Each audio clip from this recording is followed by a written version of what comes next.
ফকিন্নির পোলা, তুই না আমার গায়ে হাত দিবি? আয় এখন সাহস থাকলে, অনেক তো ভাব নিলি, এইবার আয় দেখি তোর কত পাওয়ার। প্রিমিস তুমি যেও না, ওর অনেক পাওয়ারফুল, ঝামেলা আরো বাড়বে। কিরে তুই আমার বোনের গায়ে হাত দিবি? তোর তো ভাই সাহস কম বড় না। তুই জানোস আমরা কলেজের কোন গ্রুপের পোলা পাই?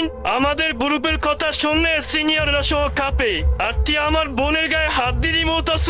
ভালোই ভালো এখান থেকে চুপচাপ চলে যা, নাইলে কিন্তু খবর আছে। প্রিমিস চলো আমরা এখান থেকে চলে যাই, আর কিছু বললো না ওদের। প্রিমিসের মাথা অনেক গরম হয়ে যায় এই বদমাশ পোলাপাইনদের কথা শুনে, কিন্তু প্রিমিস যখন ওদের দিকে তাকিয়ে দেখে ওরা তিনজন, এখন ওদের সাথে ঝামেলা করতে গেলে ভালো কিছু হবে না, তাই প্রিমিস কোনো ঝামেলায় জড়ায় না। প্রিমিস মাইর খাওয়ার জন্য ভয় পাচ্ছিল না, প্রিমিস চাইলেই ওদের সাথে মারামারি করতে পারতো, কিন্তু সে চায় না তার জন্য রাধিকার গায়ে হাত লাগুক। রাধিকা আগে থেকেই ভয় পেয়ে আছে, তাই তাকে আর ভয় পেতে দেখতে চায় না প্রিমিস। এর জন্য সে চুপচাপ খাবারের বিল দিয়ে ওই রেস্টুরেন্ট থেকে বের হয়ে যেতে